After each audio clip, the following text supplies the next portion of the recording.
Good morning, Inspector. Just to say that the session is now live on YouTube. Thank you. Can everyone hear me?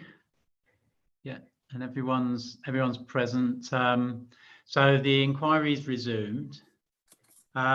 Just to remind people to have how we carry out this, that those people who are taking part are on video, and those who aren't are on video, have their video turned off and are on mute. So, but anyway, yeah, I'm sure you'll be aware of that, and make sure all electronic devices are either on silent or turned off. But right, I've had a couple of, over the weekend, I've had some emails. I've received a couple of documents from the appellant, and has the council received those? There was a habitat classification, yeah, and biometric, biodiversity metric 3. That's right, sir. I mean, they were just, Mr. Goodwin wants to speak to them in chief. They just assist you. Their documents, as I understand it from DEFRA, they just give you an understanding of how the BNG calculation was compiled. So that, yeah, that was the only point that Mr. Goodwin wants to draw out in examination in chief. Right. Are you aware of those documents, Mr. Howell-Williams? So we are aware of those documents. We have received them, subject to what Mr. Goodwin says in relation to them. We have no objection, and Ms. Forster will hopefully have the opportunity to comment. But beyond that, we're slightly unclear about exactly what's to be said in relation to them. Right. Okay. Thank you. And the other matter is there's a couple of the objectors have asked to, well, have mentioned about something they'd like to raise. I'm not aware of what these matters are, but the appellant is objecting to this. What's the opinion on? Yes, so can I say I don't think I've actually, I have seen one of them. We've had this debate last week. I just think it's important from our perspective, we take the view that it is not, it's obviously overarching point is it's at your discretion, the process. But in my experience, it is generally accepted that once a third party, particularly not a Rule 6, has given their evidence, then, so to speak, stumps are drawn. If we go down a route of third party, I mean, invariably they will hear things, particularly from my team, which they don't agree with. And, it's against their evidence. I understand that, but there is no facility or process by which they can submit further documentation, evidence, which seeks to contradict. I mean, one of the submissions seeks to directly comment on the landscape evidence that Mr. Smith gave. Mr. Smith has gone. He should not come back to the inquiry. That chapter has effectively been closed. And I think it is important to note that although procedure is a matter for you, there is an acceptance in the regulations that the appellant has the last word, hence historically why you had the LPA, then the third parties, then the appellant. So, of course, I don't want to be over punitive, but I just think if we go down a route of allowing third parties who gave their evidence, were not constrained by you in any way on the time or duration, they gave their evidence, if they then hear things from the appellant's team and wish to submit written comments on it, I mean, logically, I've still got another 4 or 5 witnesses, frankly, 5 or 6. And if every time they hear something that they don't like, something is submitted, then it is a problem because, of course, we will want to retain, and I'm sure you will give us the right to respond to that. And we're just, we're in danger of significantly prolonging the inquiry. So I understand the frustration. Obviously, public inquiries involve having to listen to a lot of things that you frankly disagree with. That's the nature of the beast. But I don't think there's any process or procedure in place where those who have given evidence can effectively seek to come back, albeit in a written form, and comment on subsequent evidence that they disagree with. So we don't think you should allow further representations in, particularly from third parties at this inquiry who are not Rule 6 parties. So that's the appellant's position, frankly. Yes, thank you, Mr. White. I'm certainly think that I don't really want to hear any more evidence on landscape matters.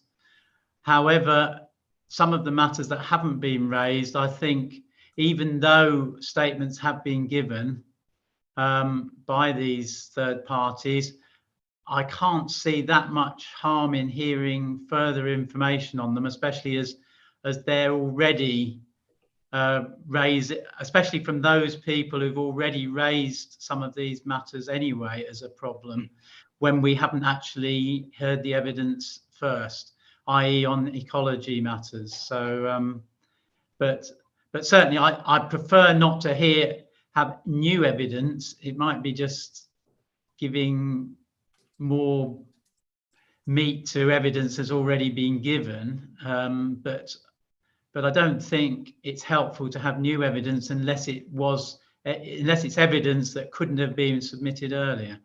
But I've got Mr. Howell Williams, who's got his hand up.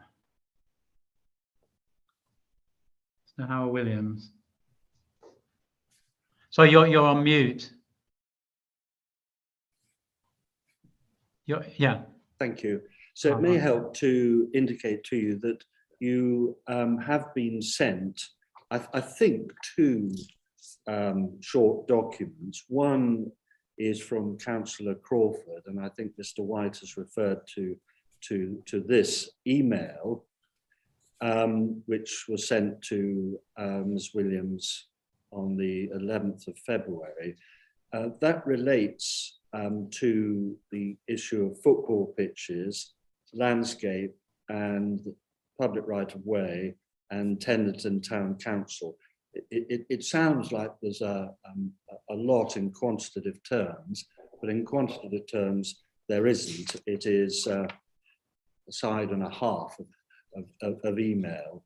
I readily acknowledge that, of course, you have heard a great deal about landscape and indeed on football pitch provision. But I think the difficulty for some people, and it appears in particular Councillor Crawford, is perhaps not an entire understanding of the process here. The email starts with, I understand you prefer, and I think that's through Ms. Williams to you, sir, you prefer written comments instead of interjecting during the topic conversation.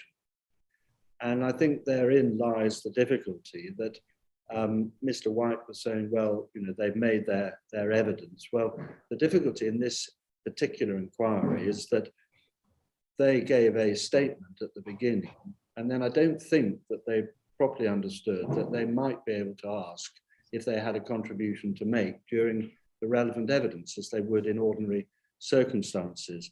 And so we've had this slight problem, it appears, if I may say so. It's pretty minimal. I think with great respect to everybody's been really disciplined and keen to ensure the inquiry's been run efficiently. If Mr. White is seriously saying that that is going to cause him prejudice, that you should receive it, I would be surprised. He hasn't indicated that. And I would have thought that you should look at it and use your discretion whether or not to accept that. But I'm really keen that nobody should feel, because of the process that we've undertaken, in any way that they haven't had a fair crack of the whip. So that's the first document. So the second is an equally short statement from Mr. Maysfield on ecology.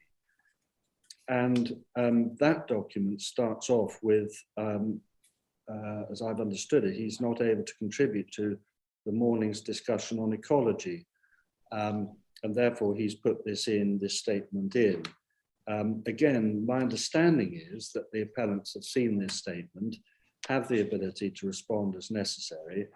It would be much better if Mr. Maysfield was able to make the point himself orally, and if necessary and if appropriate, he should be given the opportunity to ask Mr. Goodwin questions, not least, sir, because his case is not in all respects the same as that of the council.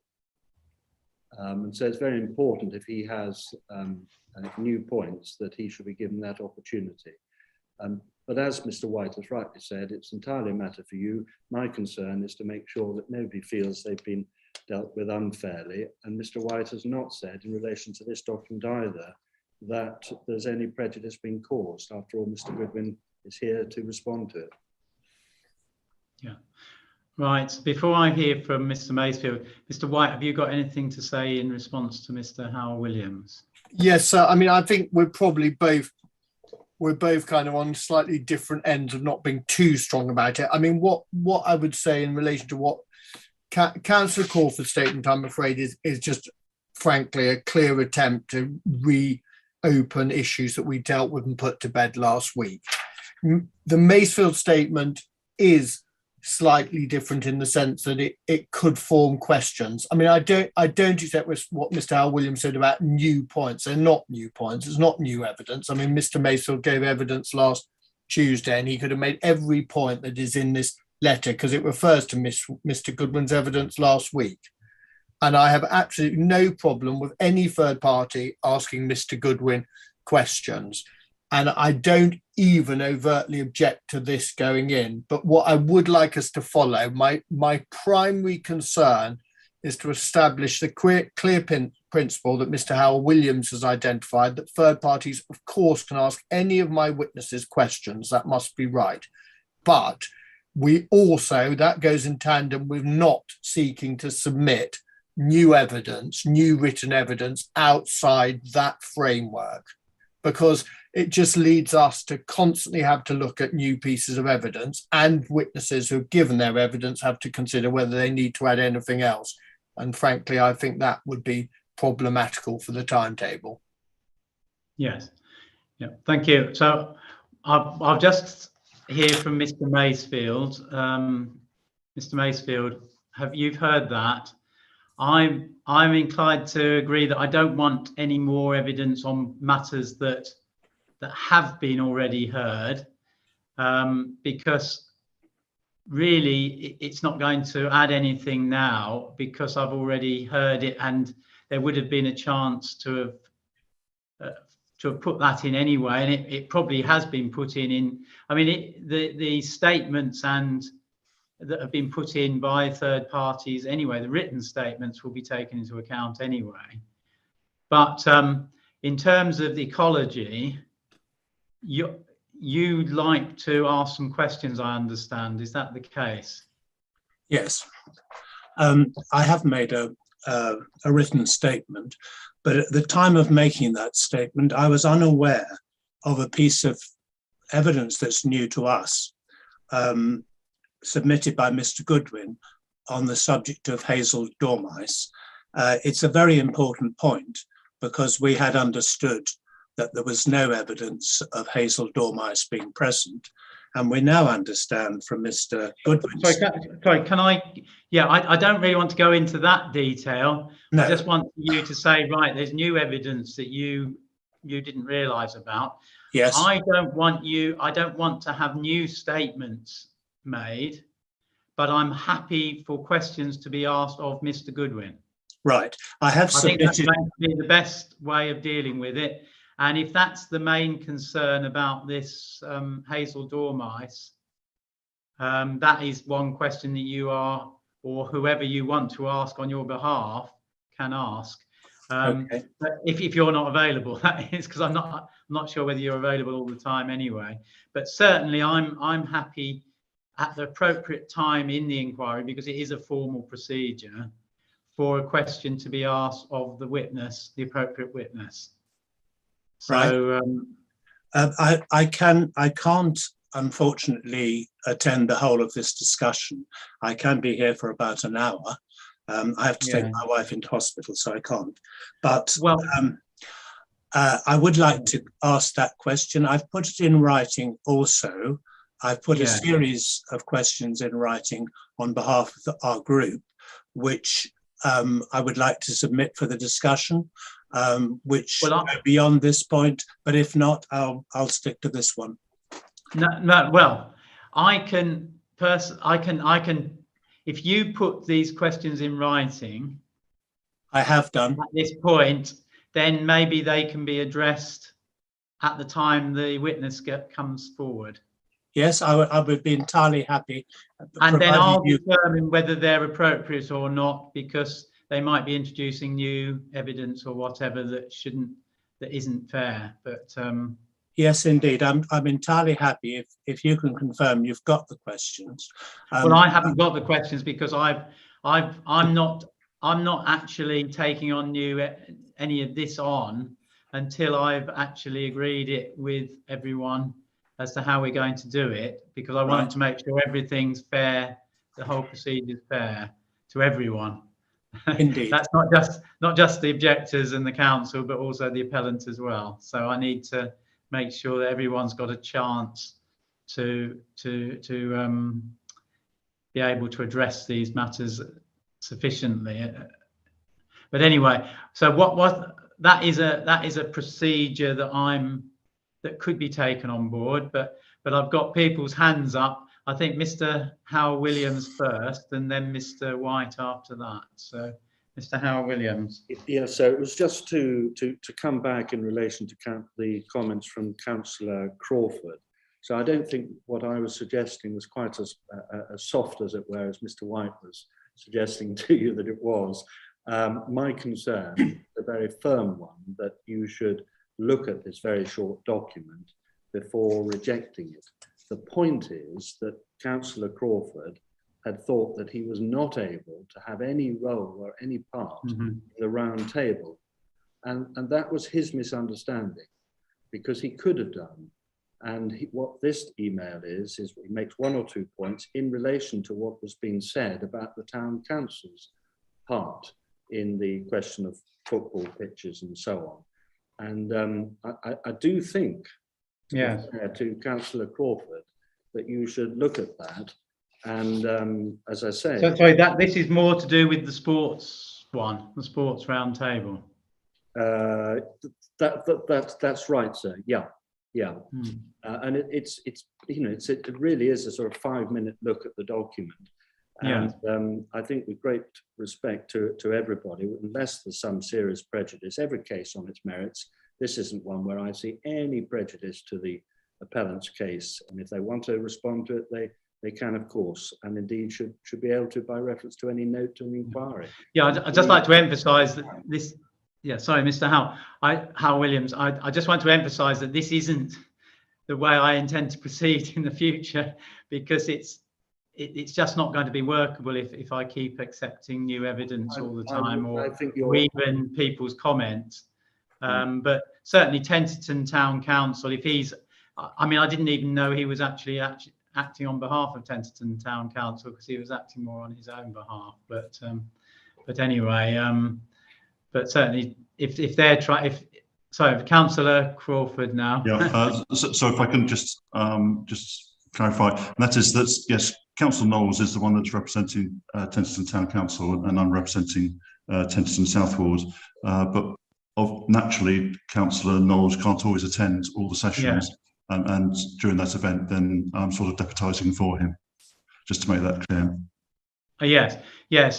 So really, this is on behalf of Tenterden Town Council that you want to. So the main point that you want to bring up is a correction, is it, on what was said in the sports? So when you say correction, sir, I'm not sure exactly what you mean. You mean correction to what the appellant has said? Clarification, then maybe. Clarification, yes. Yeah, which is going to be helpful, because I don't want to get something wrong. Let's just cut it. Let's cut it short. You can take that last statement, but on the clear understanding that if Mr. Howell Williams is right and there was a misunderstanding about the process, that will then deal with it. But you've obviously made the point clear about the future. Can I also make a point about Mr. Masefield, just to confirm the process this morning, just to not, so you have a full understanding that we start off with the council's case formally, as if it was a public inquiry. Yes. Then we move on to Mr. Goodwin. Yes. So that will probably be late morning that Mr. Goodwin will start giving his evidence. So that's when you or have the opportunity, obviously, to ask Mr. Goodwin your questions. Yes, I mean these are well, the way I look at it is, if Mr. Masefield isn't here and I think that they're valid questions, then I can ask them on his behalf. Yeah, and That's I think Mr. Absolutely, and I think Mr. Goodwin intends, he's obviously seen the document, I think he intends to address some of the points in his examination in chief. Right. So in that case, they might be addressed anyway. But certainly, I'm right. I think that's going to be the way we're going to deal with it. That I'll accept Mr. Crawford's comment on the sports aspect of whatever the Tenterden Town Council had to clarify the matters on that. So I'll accept that in writing, and that will be circulated as an inquiry document. And to the appellant, who, if he wishes, can even address that in closing. But if there's anything to address, but I don't want to go into matters too much detail on that. So, and then Mr. Masefield's questions, as he won't be here, he can put them forward as an inquiry document. And that will mean I will have access to those questions. I can look through the questions and decide at the time when Mr. Goodwin's giving evidence as to whether his evidence is responding to these queries. And if not, I might ask further questions myself on behalf of the objectors, which is, I mean, if I think they're reasonable and valid and helpful to me. Because I just like to remind people that it is, the whole idea of this inquiry is to assist me in reaching what I hope is the right decision in this for this appeal, and but in an orderly manner so that no one's prejudiced. But I noticed Mr. Masefield's got his hand up again, so I don't know whether you want to say anything again, Mr. Masefield. So you're on mute there. Yeah. Sorry. Yes, just to say I'm entirely happy with that. The question is submitted in writing. I believe that Miss Helen Forster has already got that information, so I'm happy for her to discuss that with Mr. Goodwin. So if the question is already registered, I'm very happy. Thank you. Right, thank you. So what I'll do, I'll take those, well, they'll be sent through anyway to me. So that will be Mr. Crawford's clarification on sports facilities and your questions on ecology, basically. But I'm not saying that I necessarily will consider that they're all valid, but if I think that they're helpful and actually helpful to me to reach a decision, then I will try and ask them myself. But anyway, so hopefully that's clarified that. Mr. White. Yes, sir. I just wanted to, could I raise one other point on documents, please, at an appropriate time? Mm-hmm. Sorry, documents. Yes, I have a request to put something in for tomorrow, please, that I just want to flag up with you. Yeah, yes. Okay, then what documents? Well, tomorrow is the HLS session. Yes, hopefully. Hopefully with a fair wind. Yeah.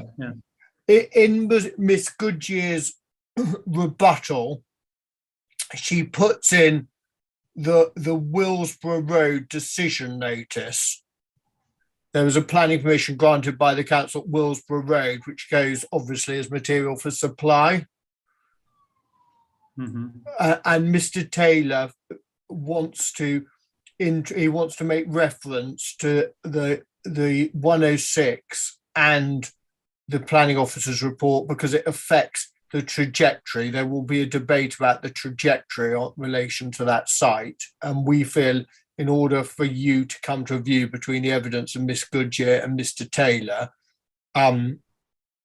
then it would be assistance to have more than just a decision notice, because there's an issue about off-site mitigation in the 106, which will, in Mr. Taylor's view, affect delivery. I'm not going to say any more in case you don't accept it, but we think that would assist you. There is a point in the light of the rebuttal, I think there is some movement by Mr. Taylor on Conningbrook, but there is also something he wants to say about timing. So we would identify, Ms. Goodyear's raised the point very fairly about it's an extensive 106 as a particular bit of it relating to it that it will be relevant for tomorrow's session. So we'd just like you to have that, and we will, obviously the council have got both documents because it's their grant of consent. But obviously for Mr. Howell Williams to have time to master it, and Miss Goodyear, more importantly, we would just think it's relevant for the trajectory discussion tomorrow. Yes, thank you. Mr. Howell Williams, you've got your hand up.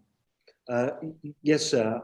I've been instructed that document was sent to Miss Goodyear yesterday evening, and I think that she has responded to Mr. Taylor to ask, I hope understandably, well, bear in mind, you know, it's a bit late, can Mr. Taylor help in relation to the points to be made? I've had a quick glance at Mr. Taylor's response to that understandable request. It's a little bit thin with a rather oblique reference to not making any more points at this stage. So we will not object to that document coming before you if, as Mr. White says, it has relevance to the topic. But I would ask through you to help Miss Goodyear that Mr. Taylor provides more help than he has currently done in his email. I think that's only fair, bearing in mind Ms. Goodyear, you know, is under some pressure, and the session is due tomorrow morning. Yes, I mean, very fair, and we'll do that, sir. We will undertake. Mr. Taylor will send an email absolutely specifying. I mean, I can even give you the answer on the 106 now, but I won't waste inquiry time. But there's a specific section of Schedule 22, but we will identify what bit of the planning officer's report Mr. Taylor wants to refer to and what bit of the 106 to save Miss Goodyear wading through lots of pages. That's completely fair. Yes, I mean, I'd like to emphasise I'm trying to make this as efficient as possible and save as much time as we can. So, yeah, so anything absolutely. that will help save inquiry time is going to be the right thing to do. Right. Anything else that anyone wants to raise? Mr. Howell Williams.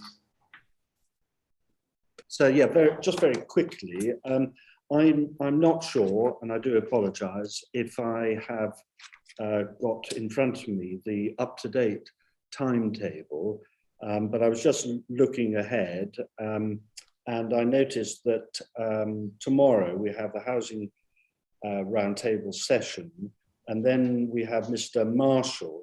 But unlike for other topics, there's no square brackets indicating that people may wish to cross-examine Mr. Marshall. And certainly I will have some short questions for him. And I just want you to appreciate that, and it may be members of the public will as well. Yes. Yeah, I mean, I can understand that you might, as a council, have some questions because he did raise some matters that might affect some of the other reasons for refusal, but really these matters have got to be stick to the reasons for refusal really, rather than introducing anything else. But I don't know whether that's the case, is it, Mr. Howell Williams? Or I'm not introducing anything else, sir. No, I'm going to ask Mr. Marshall some questions about his evidence. Yes. But I mean, for what it's worth, I would have thought it's probably half an hour. Yes, certainly you have a right to ask him some questions. Yeah. So hopefully there'll be relevant questions. So, but I'm sure they will be. Always be relevant, so thank you. Right, thank you. So Mr. White.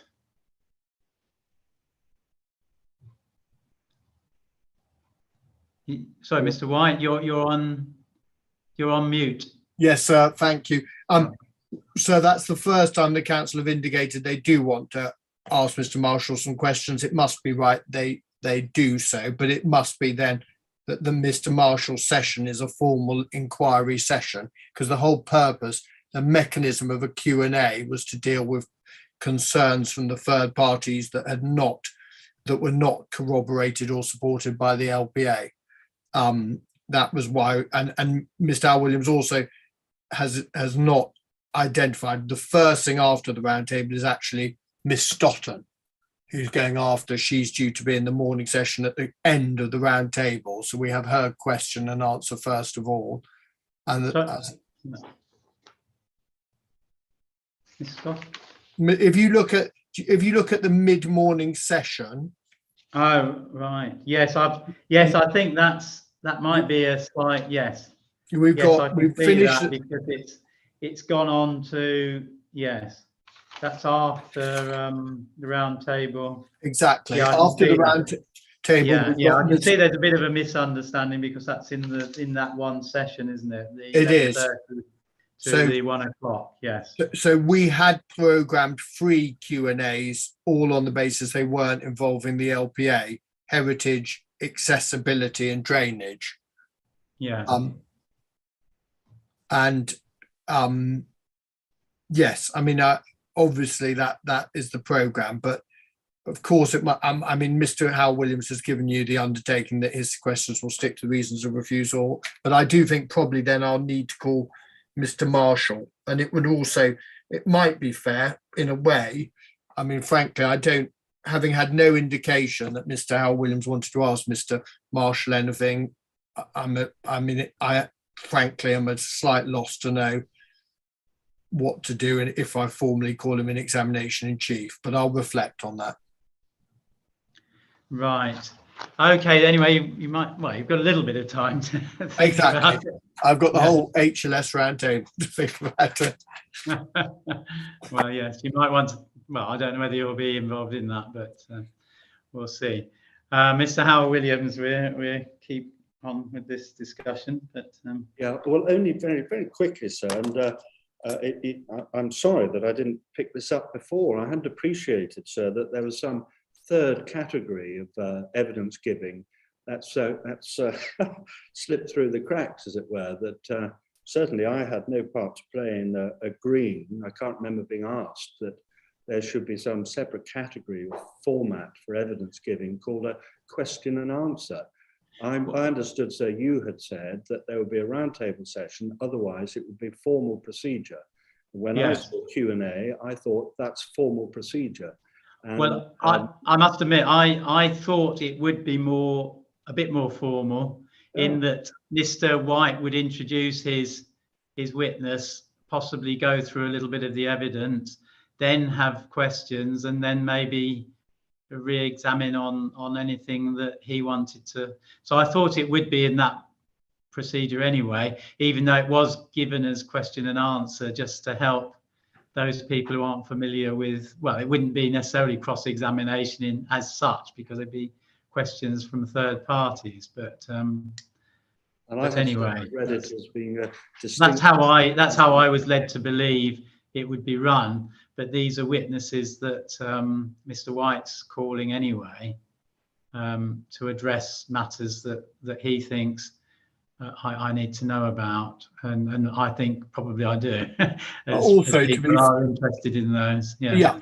To be fair, sir, you thought, and it's right, there was quite a lot of evidence from the third parties on heritage, accessibility and drainage, and we felt it would assist them and you to have our witnesses who have written about that to give the third parties an opportunity to ask questions. But we are delighted to have the company Mr. Howell Williams in the question and answer, and we'll look forward to his informal wear during the question and answer session roundtable. I will be cross-examining in my usual way, which I hope will, if not informal, will be appropriate in all circumstances.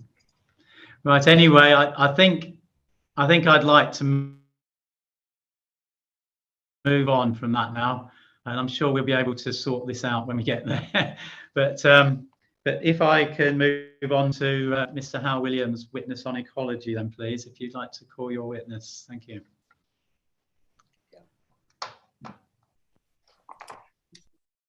So I'm going to ask Ms. Graham Paul to introduce Ms. Forster to the inquiry and lead her through her evidence. Thank you. Good morning, sir. Sorry, if I just ask Mr. Hal Williams to mute himself. Yes, I think that's better. I hope everyone can hear me and no feedback. Ms. Forster, are you here? Yes, you are. Hello. Morning. Good morning. So I will call Ms. Forster to give evidence on behalf of the Council on ecology. And in terms of documents, so we will need all of the relevant proofs, Ms. Forster's, Mr. Goodwin's appendices and Ms. Forster's rebuttal. Also the MPPF and the LEMP, Landscape and Ecological Management Plan, which is CD 114. And I think that will be it for evidence in chief.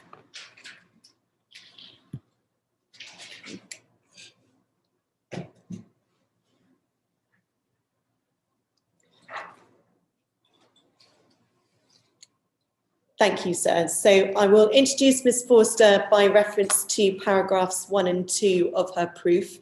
So you hold a Bachelor of Science degree with honours in Countryside and Environment Management from the University of Aberdeen, which you gained in 2001.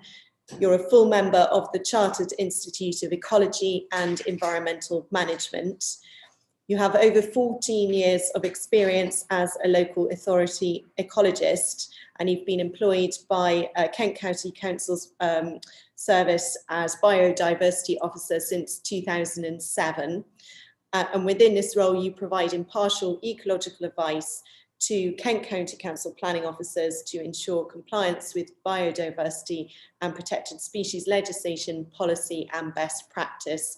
And you also work under service legal agreements to provide the ecological advice service to a number of other local authorities, including Ashford Borough Council since 2015. Is that all correct? Yes, that's correct. Sorry, I can't hear you, Ms. Forster, in your response. Are you muted? No, I don't think I am. Can you hear me now? Is it just me that can't hear Ms. Forster? I can hear Ms. Foster. I can't hear the inspector, so we can't hear you either. Oh, can I? I mean, I can hear Miss Forster. It must be in the handover.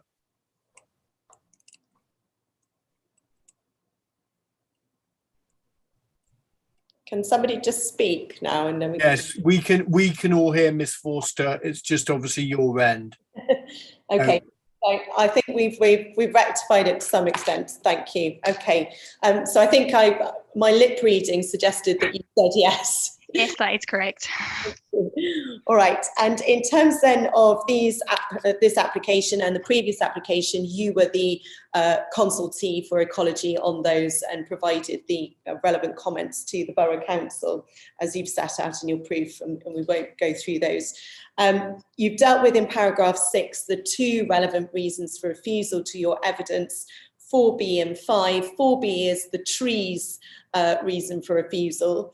And you've made clear, and just for your notes, sir, this is in paragraph 19 of Ms. Forster's proof, that you support Mr. Cook's evidence from an ecological perspective. Is that right? Yes, that's correct.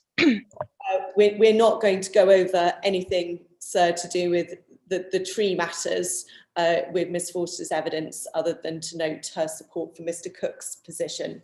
So we will focus on reason for refusal 5, which, as you've set out, is that the proposals would not preserve or enhance biodiversity, as it is considered the proposed ecological mitigation measures would unlikely to be able to be successfully implemented alongside the scale of development for which permission is sought. Now, just to clarify the scope of that reason for refusal, Mr. Goodwin, if you take up his proof and his paragraph 2.13,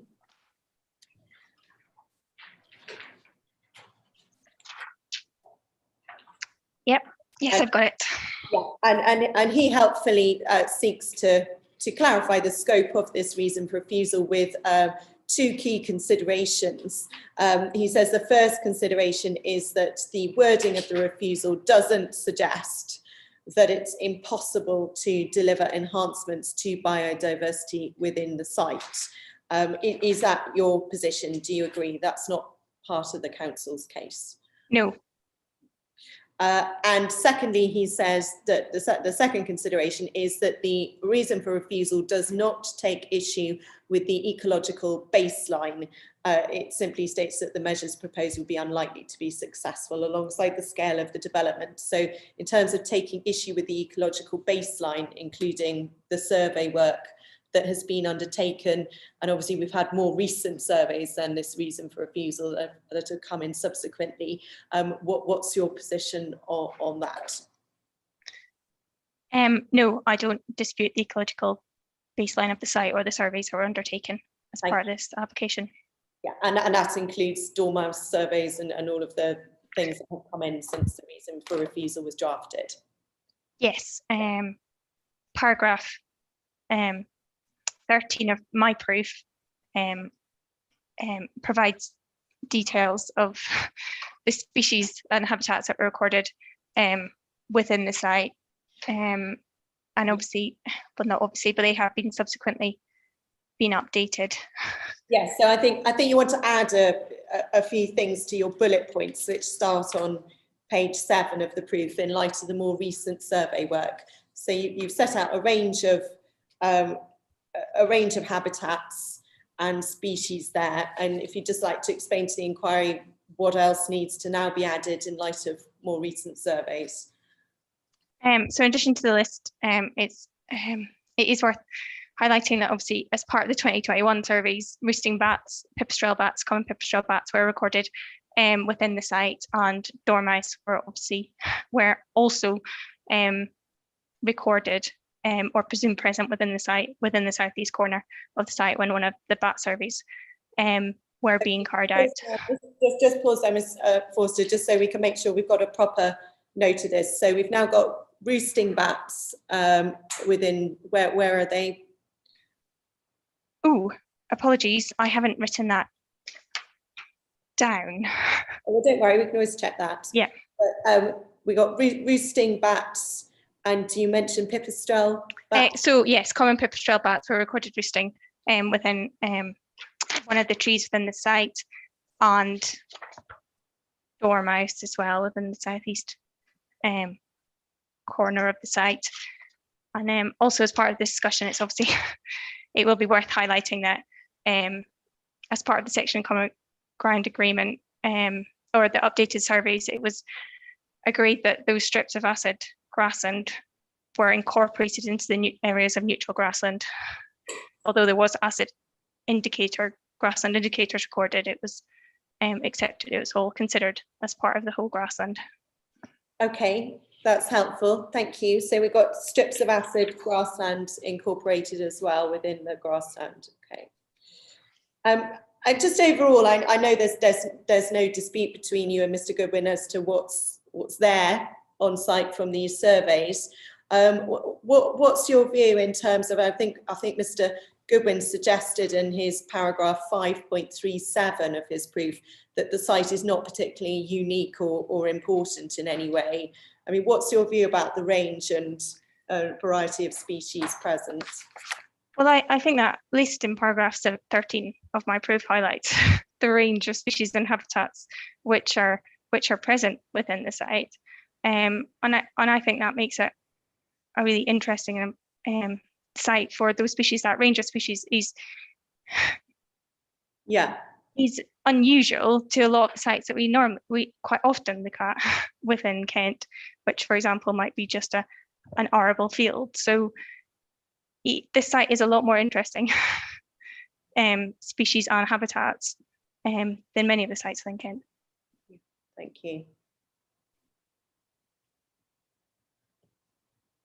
Okay, thank you. And so now then, turning to the issues in dispute, we've dealt with what the reason for refusal says, and essentially it's the ability of the appellant to deliver the claimed ecological benefits in the long term. Is that right? It's not that it's impossible, but it's whether it's realistic. Yes, that's correct. Now, if you'd just like to sort of give us a sort of, we'll come into the detail as to what your particular concerns are in due course. But if you could just sort of give us an overview in terms of, obviously there are issues of biodiversity net gain and how much biodiversity net gain there might be or not. What's your position in terms of whether there will be some net gain or just not as much as the appellant claims, or will there be potentially none or negative, or do we just not know because it's too uncertain?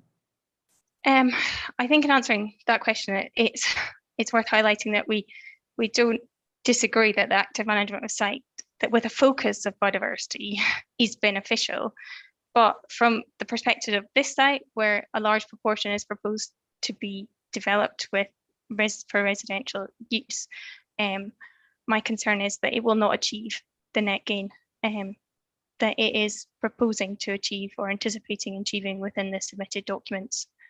I'm not denying that some enhancements can be achieved, but to the extent of that, I would not like to put a figure on it. Yeah, okay. Thank you. Now, turning then to policy, and you deal with policy in your proof at paragraph 9 and onwards from page 4, and you've set out the local plan policies, HOW 5 and M1 from the Ashford Borough Council local plan. Just in terms of the MPPF paragraphs, you've referred to 180 of the framework in your proof, but I think we just wanted to add a couple more relevant paragraphs, sir, for your note from the MPPF, just to be aware of, dealing with similar themes. And the first is 174D. So if we just want to just go to that, and Ms. Forster, if you can confirm, I'll just read it out, but planning policies and decisions should contribute to and enhance the natural and local environment by minimising impacts on and providing net gains for biodiversity, including by establishing coherent ecological networks that are more resilient to current and future pressures. So do you agree that's a relevant MPPF policy for the inspector to consider? Yes, I do. So if we just add that, essentially we just want to add that one into the raft of policies in the proof. Also to note, I think we wanted to note paragraph 179B of the MPPF, which, whilst referring only to plan making, does state that plans should promote the conservation, restoration and enhancement of priority habitats, ecological networks and the protection and recovery of priority species, and identify and pursue opportunities for securing measurable net gains for biodiversity. So what's your view as to if that's relevant? I know it says plans, but by analogy, is that something the inspector should consider? Yes, I do realise it's only refers to plans, but yeah, I think it is an important consideration. Yeah, I mean, essentially, they're sort of going at the same thing, really.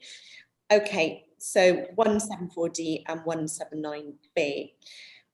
So just sticking with the theme of securing net gains for biodiversity net gain, and if you could take up Mr. Goodwin's proof at paragraph 4.26 and onwards.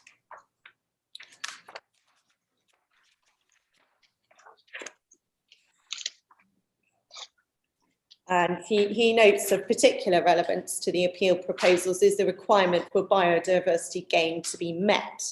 And then we have a discussion here about the objective being to achieve 10% net gain, and a point that will actually become law, not just policy, but actually part of the Environment Act 2021, which is due to come into force in the next year or two. And he refers to a different appeal decision from the 5th of January 2022 this year, where an inspector noted that it's not yet law. And so in accordance with the MPPF, any net gain is a net gain, which could just be 1%. But then he goes on to say, but it's clear the government's direction of travel on the issue of biodiversity is to make sure that you do get to this exceeding the 10% threshold. So I just wanted to, that's Mr. Goodwin's view. I don't take any issue with the position with regard to the law, that the 10% is not actually formally legislation at the current time. But Mr. Goodwin's view is that the direction of travel is clear and that the 10% threshold should now be met in order to deliver a high quality scheme.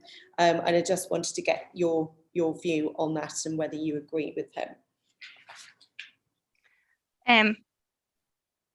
Yes, I do understand that the Environment Act isn't going to be mandated in terms of 10% net gain until November 2023 next year, but there is a need for development to demonstrate that net gain is meaningful, and there is a debate about whether 1% net gain can be considered meaningful within this approach. 1% can be a very small number, so it could, in terms of implementing net gain, it could easily not be achieved, that 1% net gain. So I think any biodiversity net gain needs to be meaningful and be able to demonstrate that it can be achieved. And actually, it was discussed as part of the section of common ground between myself and Mr. Goodwin in terms of matters not agreed, where we stated in number 20.25 of the ecology section of common ground.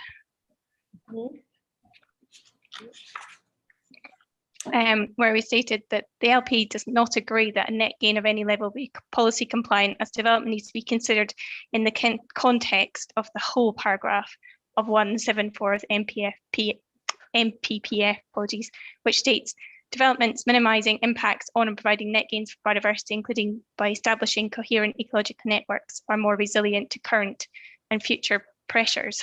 And I think it's the current and future pressures is particularly pertinent in this situation, in terms of going back to what I said before, in terms of a meaningful net gain. Thank you. So essentially, you're saying there has to be a margin of error here, because there is the uncertainty of current and future pressures, and if it's just 1%, it could go -1% or -5%, and you've got to have a sort of buffer. Is that? Yeah, exactly. I think 1% doesn't give certainty or comfort. Right, thank you. That's everything to do with a policy and the sort of policy and legislative baseline position. Can we now please turn to what's happening with this particular development? For this, if we could take up Mr. Goodwin's appendices and the plans in particular, perhaps we can start with Plan Eco 3 and Eco 4, which starts on page 32 and 33 on onwards, 32, 33, 34, etc. of his appendices. Yes, I've got them in front of me. Yeah, and if you could just, well, Eco 3 is created, is the habitats to be created, and you can see the grey is the developed land, and then Eco 4 is the habitats to be enhanced. So if you just talk through in terms of the site, what we've got at the moment, what's going to be essentially built on or lost, what's going to be created, and what's sorry, can I just get the right document? What document are you referring to again? Yes, so it's in Mr. Goodwin's appendices, sir. Mr. Goodwin's appendices, sorry. Yeah, and sorry, and it's the plans that he's produced that show all the different bits that are going to be created Right, yeah, yes, I've got, no, I got the wrong appendix, sorry. Okay. Page 33 is the first one I was going to go to. I mean, there's various different plans here. I mean, there's also Yes, I've got that, thank you, thanks. there's also a more kind of one that looks more like the master plan that goes on page 37, which has got bits sort of highlighted in it as well. But I just particularly because Miss Forster's the first witness on ecology rather than Mr. Goodwin, I thought it would just be helpful to set the scene in terms of what's being proposed by the appellant. Yeah. So with whichever plans work for you, if you could just explain to the inspector, you know, what we've got at the moment, what the figures are. I think you've given in paragraph 22 of your proof some of the figures of how much is going and staying. Perhaps paragraph 22 of your proof might help as well.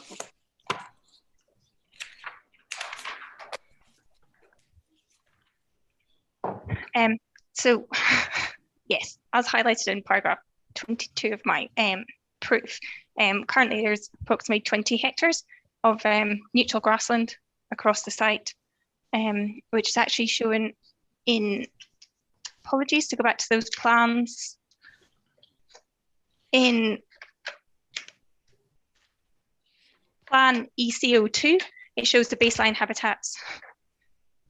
So the orange and slightly pinky coloured grasslands within the site are both neutral grassland, just slightly different conditions within the site. So the area where the housing is proposed has the better conditioned grassland, which was assessed during the current 2021 surveys.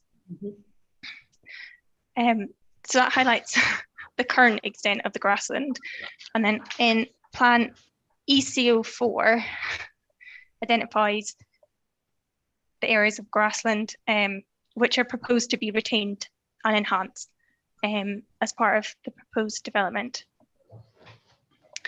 And then so essentially the white bits have been taken out and the green bits, yes, are the bits that are retained. So yes, that is correct. Yeah, if you could take plan ECO3 and it would fit into the white areas in plan ECO2 F4, apologies. Yeah. Okay, sorry I interrupted. Carry on. No, so obviously by comparing plan ECO2 with plan ECO4, you can obviously see the extent of the grassland which is proposed to be lost about as a result of the proposed development site, which obviously, which as detailed earlier within my examination and brief, obviously supports all those species within the site, as well as the hedgerows, not just grassland.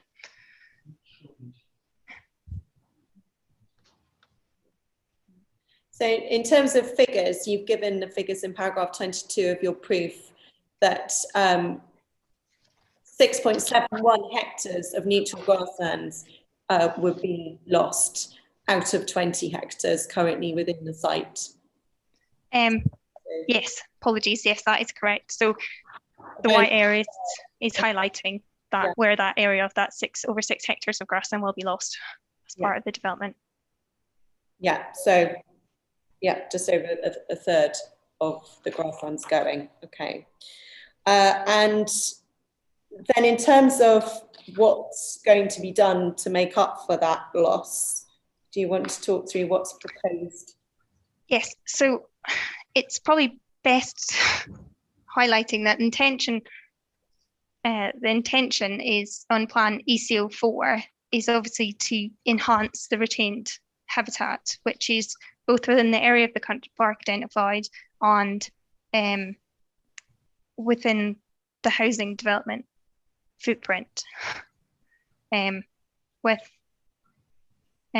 So yes, so the intention is to manage all the retained grassland within the site, which is where a lot of our concerns have been highlighted, the ability to be able to manage that grassland as detailed within the LEMP. Now, in terms of achieving biodiversity net gain for the site as a whole, given the extent of the losses, what's your view as to how successful or how good the management of the remainder would need to be to overall mean that there's a benefit from this scheme? My view is there would be effectively no, for want of a better phrase, wiggle room in terms of being able to implement that management. It would have to be extremely high quality and be able to be implemented clearly as detailed within the management plan to even attempt to achieve that net gain. And as you can quite clearly see within plan EC04, there is some very thin, small slithers, small areas of grassland, sorry, slithers is the incorrect word, that are surrounded by houses and will be used by the residents of those houses to move between the site. Yeah. And they would not necessarily use the footpaths that have been identified within the plan. We'll come on to some of the... Oh, apologies, yeah. But I think we got the point that you say that there's no wiggle room and it would have to be extremely high quality to make up for all the white bits basically being lost. Okay. So I think you've accepted quite fairly, and this is in paragraph 25 of your proof, that theoretically appropriate species mitigation and habitat enhancement could be achieved, but it's the concerns about whether it will be in this particular case. That's right? Yes, that's correct. So in theory, on paper, could be done, but let's now go through your particular concerns about what's proposed here and how realistic it is. So the first point I think you've raised is about these plans and the construction footprint. And do you want to set out your concern about the wiggle room in relation to construction footprint? So if you go back to plan EC04, it clearly shows the area of grassland which is to be maintained and the area of the footprint of the construction. But when you compare it to plan EC03, it clearly shows that the edge of the roads or the edge of the proposed residential areas or the gardens are directly abutting those retained grassland areas. Now, from my understanding of construction, the construction footprint is typically larger than the development footprint because there is the need for that movement of the construction team and the vehicles. So actually the ability to be able to stay clearly within those lines has to be questioned about actually, can it be achieved? Yeah. So the areas of the green areas basically go right up the roads and the houses and all of that. Yes, that is correct. And all of those are included within the biodiversity net gain metric, all of those areas. Yes, that's my understanding. And yes, so you've said also the enhancement areas are very close to the edge of the built area. Is this a scrub, or do you want to explain what your concerns are in relation to proximity?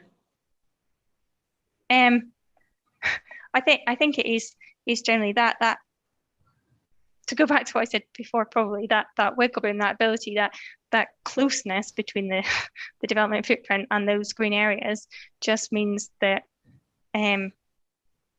we do have concerns that actually it's not achievable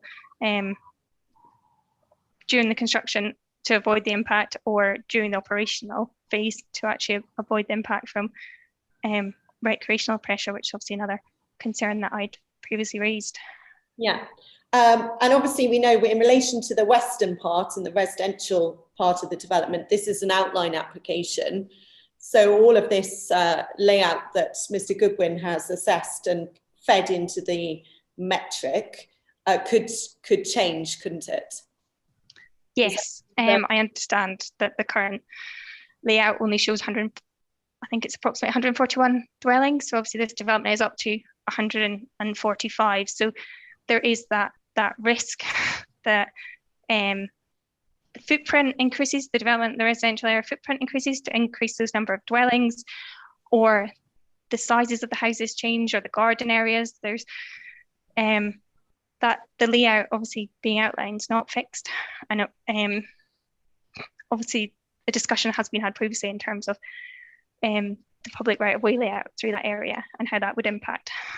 This is AB 70 that's Yeah. to be confirmed, yeah. So that could have an impact on layout as well, if it has to be incorporated or diverted in some way. Yeah, so essentially, what's your view if there were, you know, if there were changes in the layout or additions of formal houses or bigger houses or footpaths need to be in? Well, how, sorry. What's the impact of that in terms of wiggle room and biodiversity net gain? Well, my view is obviously if the current footprint increases, those green, I want to call them green fingers, the landscape buffers through the site and the green wedges through the site, they risk becoming smaller and narrower than they are currently, thus reducing the amount of grassland that has been suggested is required to be enhanced to actually achieve that biodiversity net gain within the site as a whole. And as touched on briefly, obviously, the smaller the area, obviously, the more difficult it is to actually manage the area to actually achieve that biodiversity benefit. Because the smaller the area, the larger the pressures are on those areas. So more difficult to actually manage and achieve gain from a smaller area. Yes, it is more beneficial the larger the area.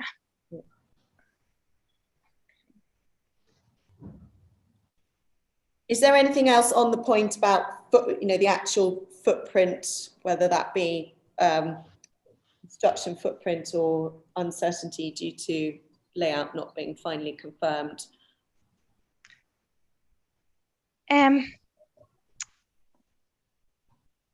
I think in terms of obviously the layout, and obviously we'll touch on this in more detail in recreation, is like due to the way it's laid out with all the green fingers running through it, obviously the ability for people just to cross those areas to get to other houses or to get to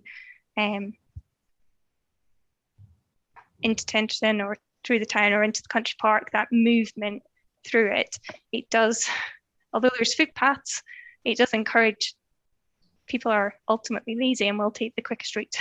So it does encourage people to actually not take the more formal route to achieve, because the current layout does set it out in pockets of houses, I suppose, and that movement of people through the site. Yeah. So that's a feature of the actual sort of shape of the current sign. Yeah. Okay. Yeah. Shall we come on now then to recreational pressure and your concerns that that hasn't been accounted for in the biodiversity net gain metric? So what is recreational pressure? What does that mean for the lay person? Recreational pressure is obviously the number of people using a site, obviously causing damage to the area where they are. I know, obviously, I'm sure we've all seen, particularly due to COVID and not everybody being restricted to the area, everybody's seen footpaths becoming muddy where they've been walking in their local area over the last couple of years or further away. So it's that, and there are areas of the site along the existing current footpath where the site is particularly muddy and you can see it widening within the site where people are moving aside to try and avoid boggy patches or muddy patches. So I suppose with recreational pressure, it's not just the damage to the actual area where people, the footpaths where people are walking, it's that increase in the footpath where people try to avoid those muddy patches. And actually, if I direct you to Mr. Goodwin's proof and Appendix 4.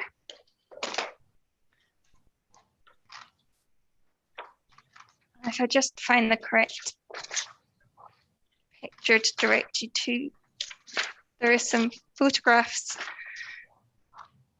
in photo 11 with an appendix proof of Mr.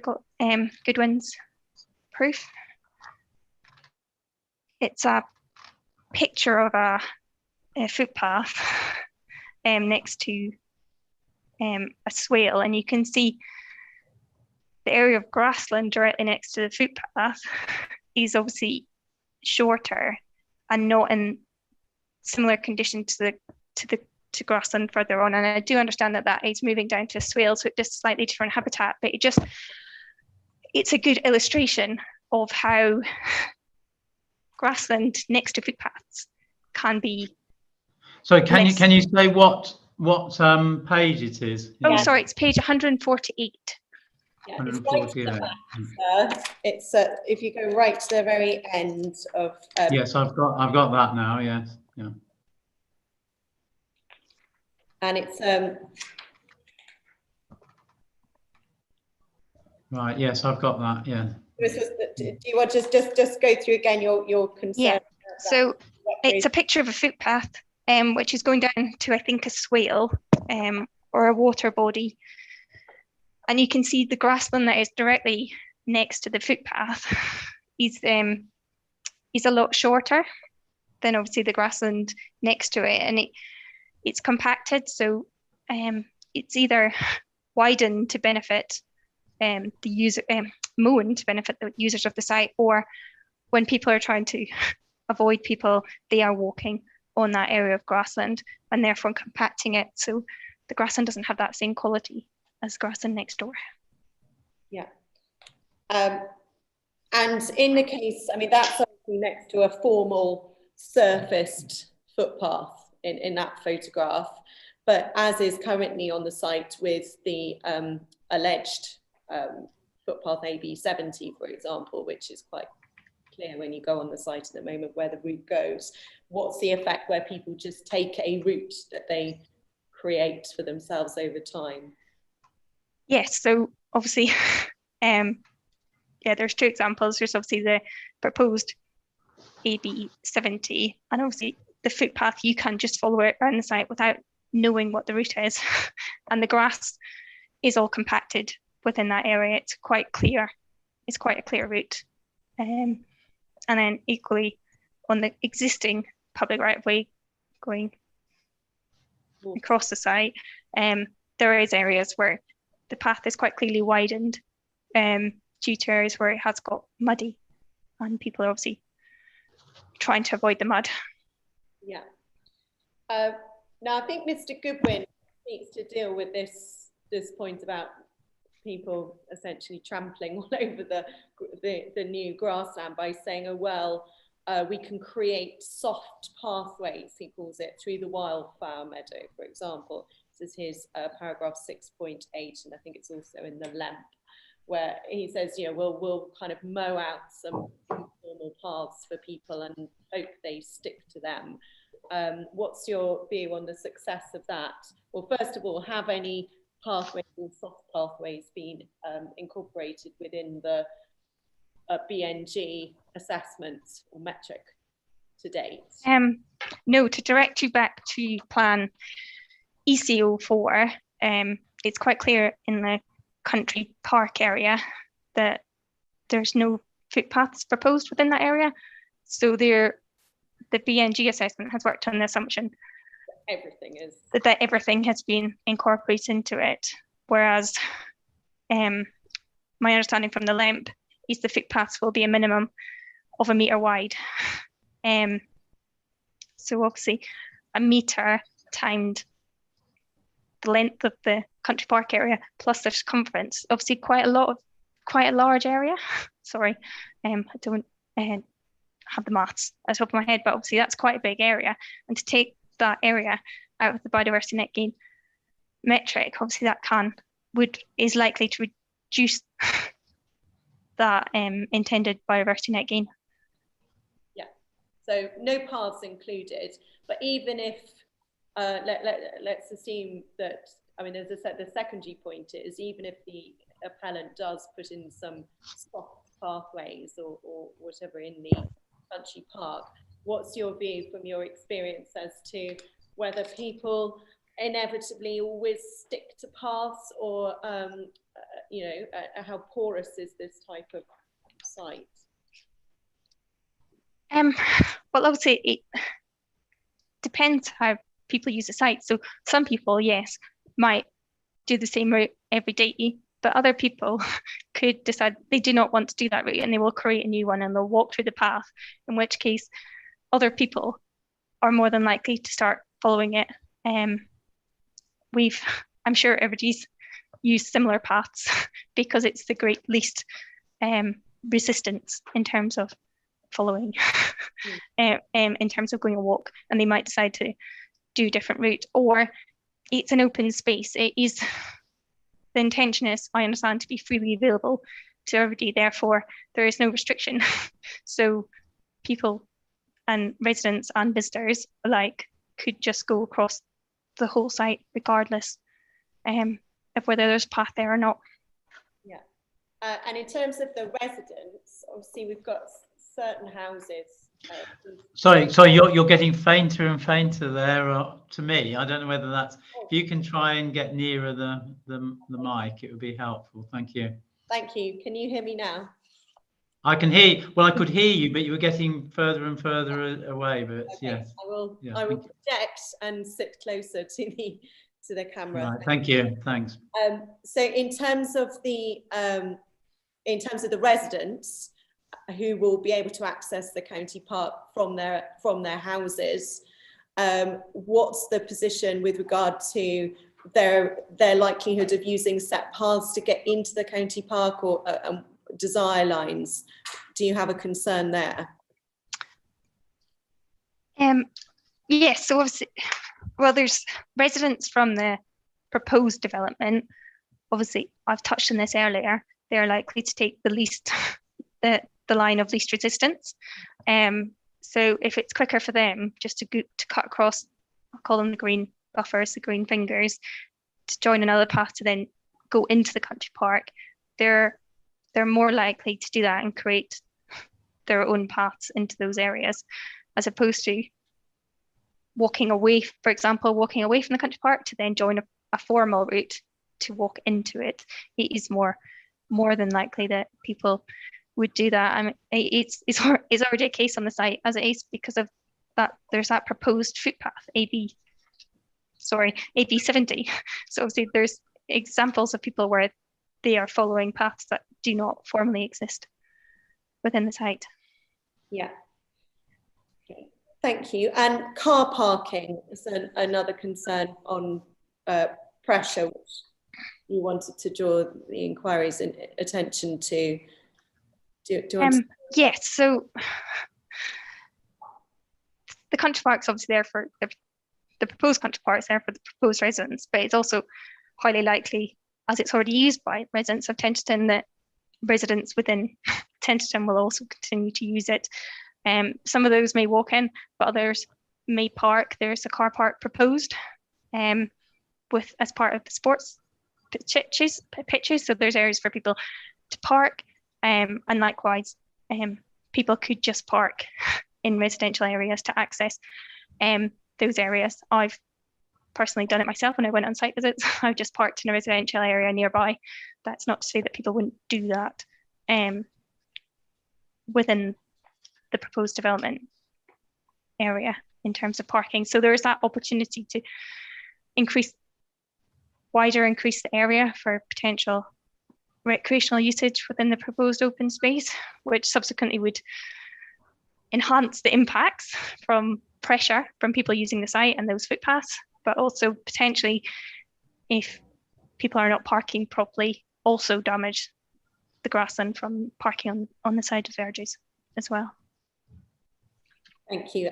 What about obviously the sports pitch itself has been taken into account in terms of it being a creation of a new type of grassland, which is not semi-improved grassland, it's a sports pitch grass type thing. But what about what goes on around the edges of the pitch? People watching matches, spectators, etc.